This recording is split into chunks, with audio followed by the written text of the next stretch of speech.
Bienvenue dans ce journal, mesdames et messieurs, bonsoir et tout de suite découvrons le sommaire. Et j'étais plutôt en train de dire que le président de la République a accordé hier dans la soirée l'audience au Premier ministre, chef du gouvernement Sylvestre Ilunga Ilunkamba. Qu'est-ce qu'ils se sont dit véritablement? L'essentiel avec nos amis de la presse présidentielle. Regardez. Nino Makelele l'a dit à la sortie d'une réunion à la primature.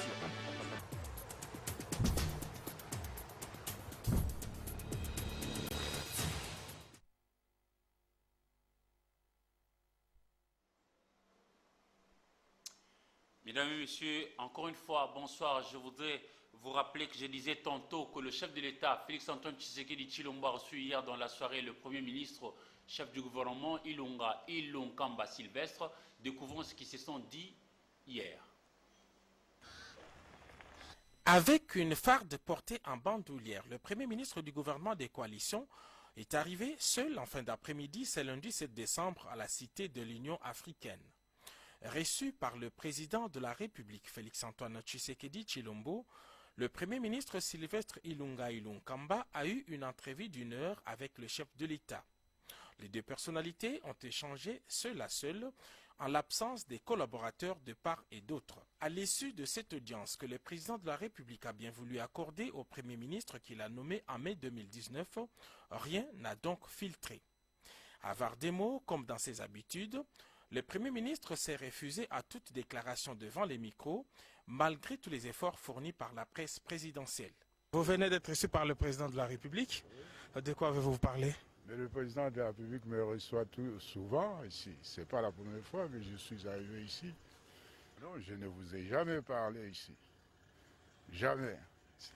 Mais ce serait une première pour nous, ce serait une très bonne chose, Excellence. Non, il faut attendre. Excellence, par rapport au discours... Sans commentaire, sans commentaire. Sans commentaire.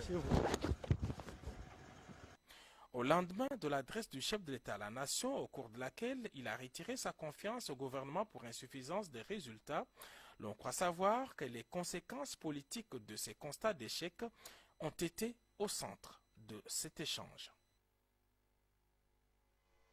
Leila Zerougui, la chef de la mission onusienne basée en République démocratique du Congo, a fait son rapport de la République démocratique du Congo justement devant les conseils de sécurité des Nations Unies. La représentante spéciale du secrétaire général de l'ONU en RDC a affirmé que le pays traverse une période de tensions politiques accrues, marquée par des divergences persistantes. Suivez. Nous traversons malheureusement une période de tensions politiques accrues, marquée par des divergences persistantes entre les membres de la coalition au pouvoir, 6 semaines après avoir suspendu le Conseil des ministres et annoncé le lancement de consultations avec un large éventail de représentants des forces politiques et de la société civile, le président Tshisekedi s'est adressé à la nation hier après-midi. Dans ce discours, le président a annoncé la fin de la coalition Unisson, Cap pour le changement CACH et le Front commun pour le Congo FCC, et a soutenu qu'au vu de l'érosion de la majorité parlementaire actuelle, il avait décidé de nommer un informateur, mandaté pour identifier une nouvelle majorité prête à soutenir son programme de réforme. Il a également souligné que si cet informateur était incapable d'identifier une nouvelle majorité parlementaire, il procéderait à la dissolution de l'Assemblée nationale et demanderait au peuple congolais de lui donner une majorité par les urnes. Et la MONUSCO Ituri a organisé une session interactive avec les journalistes de la ville de Bunia, chef-lieu de la province de l'Ituri, et les contingents Bangladesh et Népalais pour parler des activités justement menées par les soldats de la paix dans cette partie de la République démocratique du Congo. Bunia, samedi 5 décembre 2020, nous sommes au Kondoromo des contingents bangladais de la MONUSCO Ituri où une session interactive est organisée par la mission des Nations Unies pour le métier de la paix en RDC entre les journalistes de l'Ituri et les casques bleus. Il était question de discuter avec le journaliste sur les activités menées sur terrain par les forces onisiennes dont les contingents bangladais et népalais pour la protection de la population dans les localités de la province de l'Ituri. Après avoir répondu aux questions des chevaliers de la Josia Oba, chef du bureau de la MONUSCO Ituri, appelle les Ituriens au changement de mentalité pour les métiers de la paix et le développement de cette partie de la RDC. La protection de la civile, ce n'est pas seulement un travail pour les casques bleus ou bien les militaires qui sont armés. C'est un travail que nous faisons, nous tous, la MONUSCO. Il y a les composants civils, il y a les polices et puis il y a les militaires. Et nous tous, nous travaillons ensemble pour la protection des civils. C'est normal, les gens se disputent. Mais l'essentiel, c'est qu'on trouve les moyens pacifiques pour résoudre les problèmes. Il y a beaucoup de violence, il y a beaucoup de tueries, il y a beaucoup de tribalisme, des choses pareilles. Et c'est ça qui je supplie aux Ituriens de changer ça. Arrêtez avec l'aspect de tribalisme. Nous sommes tous les mêmes. Vous êtes tous les Congolais. Vous pouvez vivre ensemble. Les lois du Congo disent que les Congolais peuvent s'installer n'importe où. Cherchez les moyens d'étudier, faire les champs. Ici, c'est une terre qui est très très fertile. Si vous plantez quelque chose aujourd'hui, dans 3 mois, vous avez récolte. Vous vendez ça, vous recevez l'argent, la vie continue. À lui de souligner qu'une telle rencontre est organisée avec les notables et les autorités provinciales, mais cette fois, elle était organisée avec le journaliste, alors que prochainement, elle sera en public pour aussi avoir les avis de la population, car depuis il y a 10 ans qu'il est à l'est de la RDC, aucun changement positif concernant la paix, alors que la paix doit être la préoccupation de tout Congolais.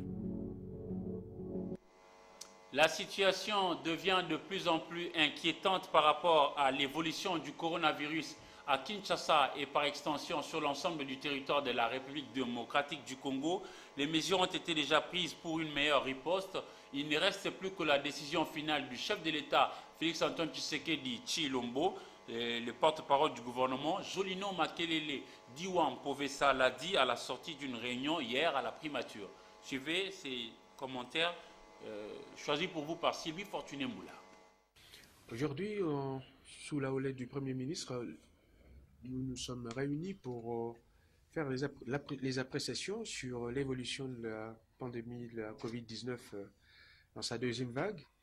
Et après les explications qui nous ont été données par les scientifiques, notamment le professeur Mouyembe, le ministre de la Santé et d'autres, il a été noté que les mesures à appliquer, les nouvelles mesures sont de toute urgence à prendre parce que la situation devient de plus en plus inquiétante. Et pour cela, les mesures qui ont déjà été prises la semaine passée à l'occasion d'une réunion similaire autour du Premier ministre ont été transmises, les propositions ont été transmises au chef de l'État et le chef de l'État va nous communiquer incessamment ses appréciations quant à ce. Et aujourd'hui, nous avons, au regard de l'évolution de la pandémie, proposé d'autres mesures complémentaires qui pourraient accompagner celles qui ont déjà été prises à notre niveau. Nous laissons la primeur au chef de l'État qui peut naturellement les évaluer, les apprécier, en retenir certaines et peut-être en ne pas en retenir d'autres. Donc nous laissons cette latitude au chef de l'État. Et la population doit retenir que l'État est là, l'État est conscient de ce risque-là et les mesures qui ont déjà été prises et qui ont fait peut-être l'objet des relâchements de la part de nos compatriotes, ces mesures doivent être renforcées, et en particulier en ce qui concerne les voyageurs qui viennent de l'extérieur et donc la santé d'abord. C'est le même comportement que ceux que nous avions préconisés déjà avant qui ont fait l'objet de relâchements. Évidemment, il y a d'autres mesures qui seront un peu plus contraignantes de manière à marquer la présence de l'État dans ce domaine. La Banque centrale du Congo a publié lundi 7 décembre 2020 la toute première édition du rapport de la balance de paiement et des positions extérieures globales de la République démocratique du Congo. Cette publication qui se rapporte à la période de 2016 jusqu'en 2018 est une nouveauté dans l'arsenal des publications de l'Institut d'émission, bien après les différentes réunions des politiques monétaires. Elle traduit en effet la volonté de la Banque centrale du Congo d'élargir sa gamme et surtout de promouvoir la qualité de la production statistique du pays en matière économique et financière. Et ce tout premier rapport publié a été porté sur le fonds baptismaux hier au niveau du fleuve Congo Hôtel. Suivez. Cette cérémonie consacre l'apparition et la présentation officielle de la première édition par la Banque centrale du Congo du rapport de la balance de paiement et des positions extérieures globales de la République démocratique du Congo. Ces documents de haute portée nationale vient ainsi combler le vide qui a longtemps persisté en matière de statistiques ainsi que des analyses sur les transactions et la position extérieure de la République démocratique du Congo. Le présent rapport, loin d'être le fruit d'une génération spontanée, est l'aboutissement des efforts inlassables entrepris par l'Institut d'émission depuis quelques années en collaboration avec les institutions partenaires en vue d'améliorer la qualité des données de la balance de paiement de la RDC et de rattraper le retard que le pays accusait dans ce domaine. Les avancées notoires enregistrées en la matière ont conduit le Fonds monétaire international à autoriser à nouveau, depuis l'année 2017, à autoriser bien évidemment la Banque centrale, à publier la balance de paiement de la RDC sur sa plateforme de diffusion dédiée. Devant un parterre d'officiels et en présence de délégués des structures membres de la commission élargie d'élaboration de la balance de paiement, du secteur privé et autres partenaires au développement, une présentation technique de ces rapports a été assurée par le directeur général en charge de la politique monétaire et des opérations bancaires de la Banque centrale du Congo, Jean-Louis Kayembe Wakayembe. Il devient plus qu'impérieux pour chaque pays de mieux retracer ses échanges avec le reste du monde, d'en ressortir les atouts, d'en diagnostiquer les faiblesses et d'en identifier les défis en vue de formuler la politique corrective éventuelle qui s'imposerait. La clé des voûtes de cette cérémonie a été le vernissage du premier rapport sur la balance de paiement et de la disposition extérieure globale de la République démocratique du Congo, assurée par Madame le vice-premier ministre, ministre en charge du plan, Élisée Mounembwe Tamukumwe. Et rendons-nous à Kisangani Boyoma Singamwambe pour vous dire que les jeunes courent un danger certain. C'est ainsi que les uns et les autres appellent les membres de la société civile à prêcher la paix. Suivez ces commentaires signés pour vous par Patrick Mangala. Des exposés ont été présentés. Les premiers, le professeur Bosokondo de la faculté de psychologie de l'université de Kisangani et les seconds par M. Samuel Sundu. Devant une salle remplie de jeunes, le professeur Bosokondo a invité chaque composante de la société de jouir pleinement son rôle. L'objectif de sa communication était d'amener les participants à prendre conscience du danger qui guette la jeunesse congolaise. Le président de CADCC recommande aux différents groupes de jeunes de faire la restitution de ces assises auprès des groupes qui n'ont pas fait le déplacement pour suivre les différents exposés. À la nulle pouvons les choses. Si nous n'arrivons pas à armer notre jeunesse, à prendre conscience et à faire de la République démocratique du Congo comme un patrimoine privé à lui, nous risquerons de le vendre. Et nous allons le détruire. Les représentants de l'archevêque de Kisangani dans ces assises a, au nom de son Excellence Monseigneur Marcel Outembitapa, exhorté les participants à s'approprier les réflexions ici de ces journées afin de relever le défi qui se présente devant les jeunes d'aujourd'hui. Il y a lieu de les rééditer à l'avenir, même sous d'autres formats, tout en en tenant compte, c'est-à-dire de ses faiblesses. Il revient maintenant à chacun de nous qui avons bénéficié des fruits de ces 2 journées d'échange de nous en approprier et de contribuer à relever, tant soit peu, chacun dans son champ d'action ou dans son espace vital. Ces assises de 2 jours avaient pour thème « Sauvons la jeunesse congolaise en péril ». Et le mois de décembre appelle généralement aussi les différents bilans. Et puisque nous en parlons déjà, sachez que l'année a été aussi marqué par, entre autres, la démission du vice-premier ministre, ministre en charge de la justice, Célestin Tundaya Kassende. C'était le samedi 11 juillet 2020. Suivez.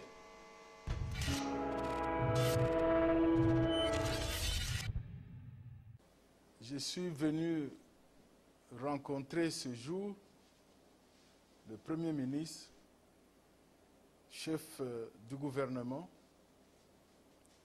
après que j'ai eu à faire un examen personnel de la situation de l'heure pour lui remettre officiellement ma démission en tant que vice-premier ministre, ministre de la Justice et garde des Sceaux. Et à cette occasion pathétique, j'ai pu présenter au chef du gouvernement tous mes remerciements à lui-même qui m'a encadré au sein du gouvernement, et mes remerciements également au président de la République pour la confiance qu'il avait placée en moi. J'ai pu traduire aussi mes remerciements à toutes les autorités politiques du pays et à ma propre famille politique pour le soutien, pour l'encouragement. Je ne sais pas si je dois dire que je n'ai pas démérité, mais très humblement, je pars du gouvernement avec la conviction que mon action au sein du ministère de la Justice a apporté une pierre à l'édifice de la consolidation de l'État de droit dans notre pays. Voilà l'objet de ma visite auprès du Premier ministre. Et je ne peux pas terminer sans remercier également tous mes collègues avec lesquels j'ai travaillé au gouvernement. Merci beaucoup.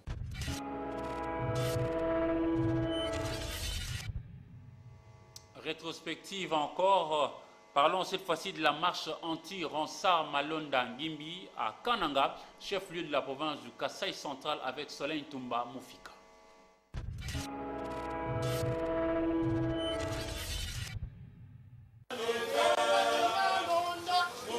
Ils ont tenté de déjouer la vigilance de la police nationale congolaise pour marcher et protester contre les lois Minaku et Sakata ainsi que l'entérinement de Ronsard Malonda. Ce militant de la plateforme électorale Amouka Kasaï Central ont débuté cette marche tôt le matin au croisement des avenues Lusambo et de la Révolution avant d'être dispersés au rond-point Notre-Dame par la police avec des gaz lacrymogènes.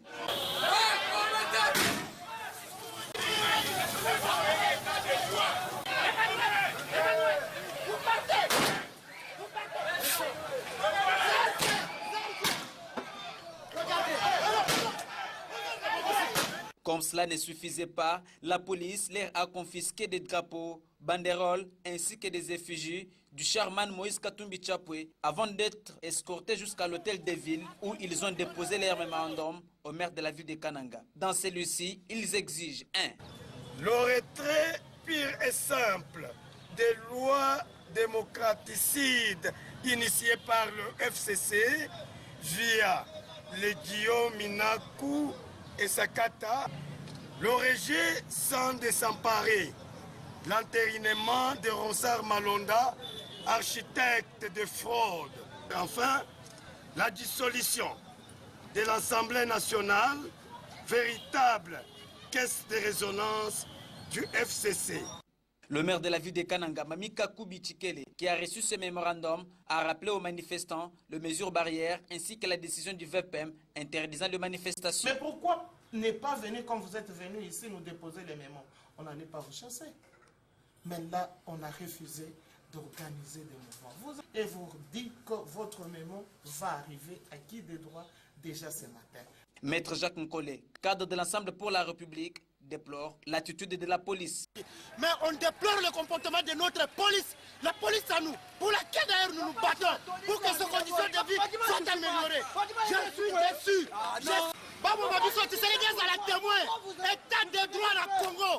Signalons que le mémorandum a été lu et déposé aussi à la MONUSCO sous l'encadrement de la police nationale congolaise.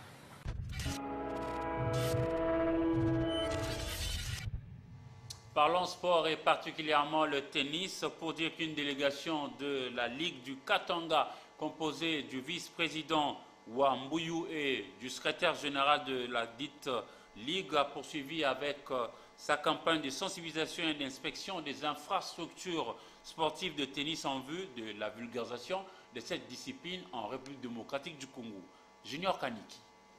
La campagne de sensibilisation pour la vulgarisation des tennis dans les Grands Katanga se poursuit sans désemparé. Ce jeudi 3 décembre 2020, une délégation de la Ligue interprovinciale des tennis du Katanga, composée du vice-président Wambuyu et du secrétaire, a visité les infrastructures sportives des Fongorume dans l'objectif de trouver les voies et moyens pour l'obtention d'un terrain de tennis. Il y a les terrains de tennis dans les installations de Tenke Fongorume, mesure peut-être avec le Bombashi.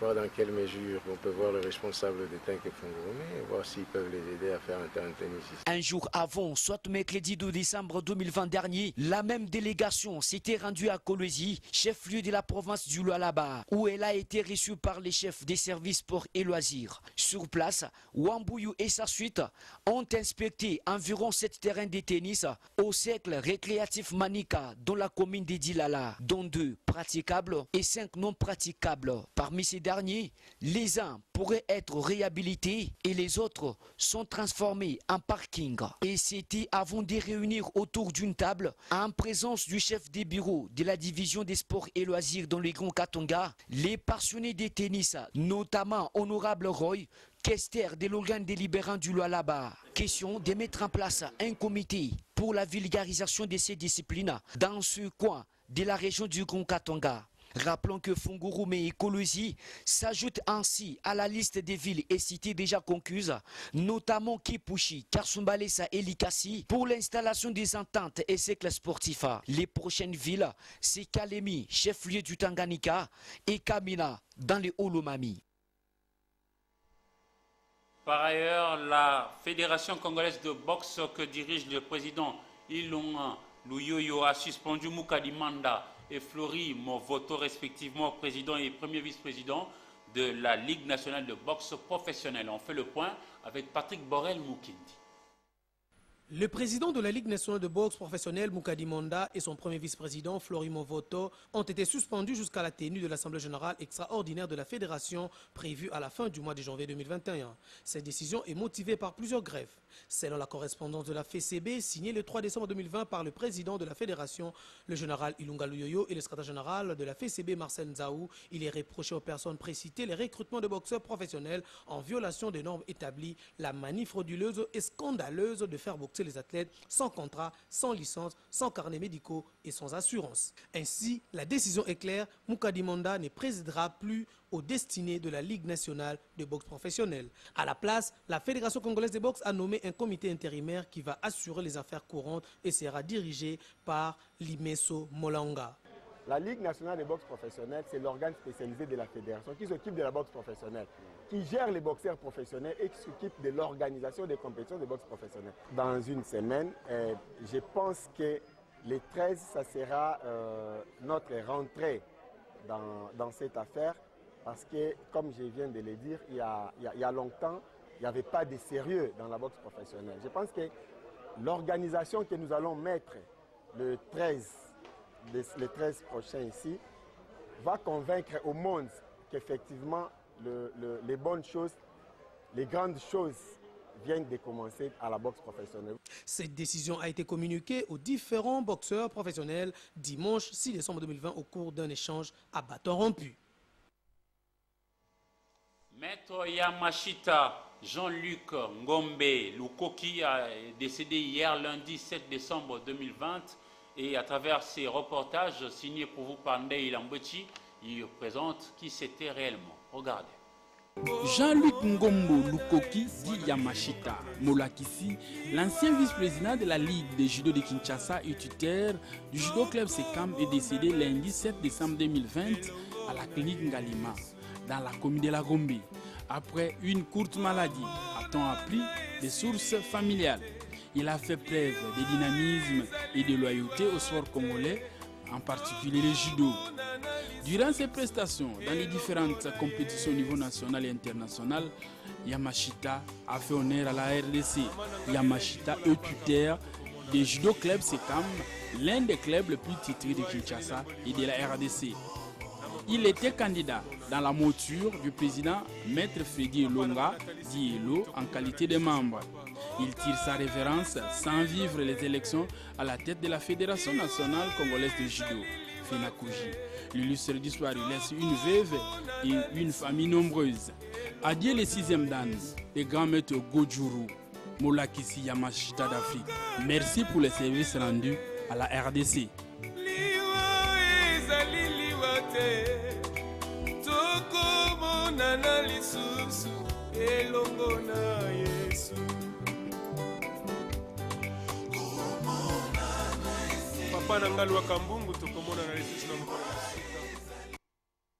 À présent, lisons la presse parue aujourd'hui sur Kinshasa dans une sélection et commentaire signé pour vous par Patricia Baswa Mwanda.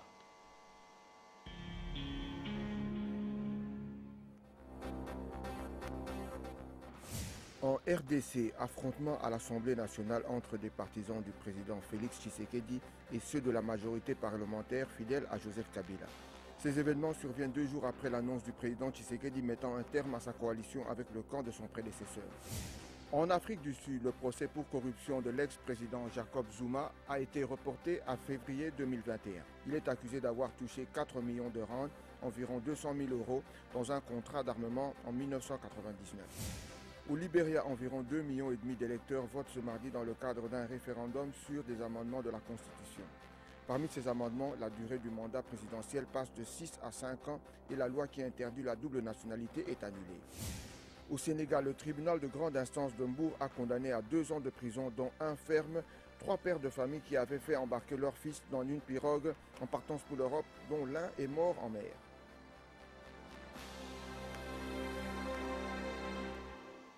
Vous avez suivi plutôt là la page africaine avec notre partenaire The Voice of America, VOA. Là, je vous convie maintenant à suivre la revue de presse dans une sélection et commentaire signée pour vous par Patricia Baswa Mwanda.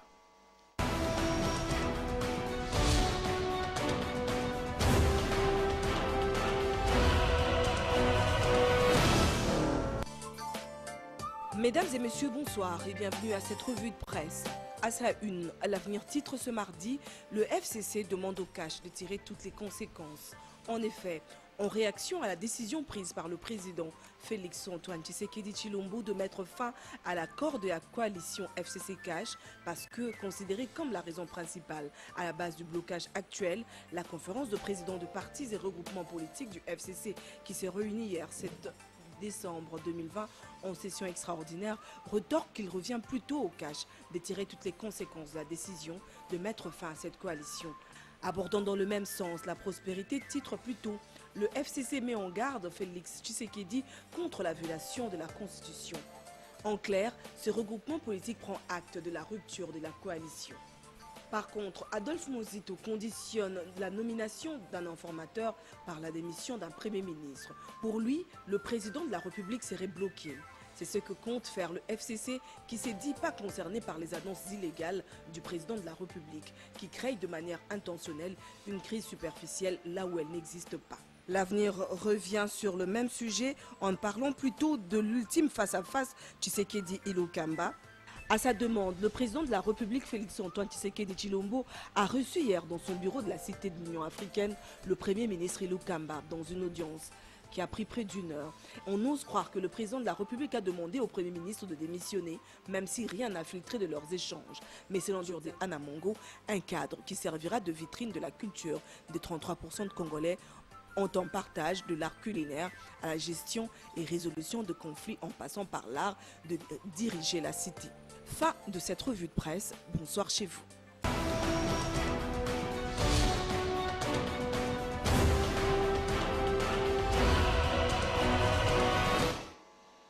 Mesdames et messieurs, c'est pratiquement la fin de ce journal, mais avant de nous séparer, le rappel de titres.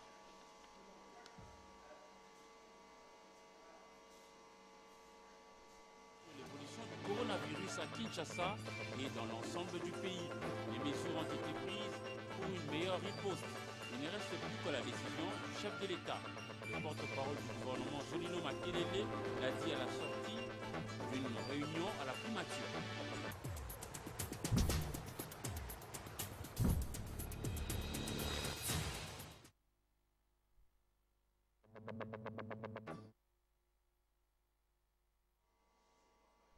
Mesdames et messieurs, vous l'avez compris, c'est la fin de ce journal. Merci à vous de l'avoir suivi et au revoir.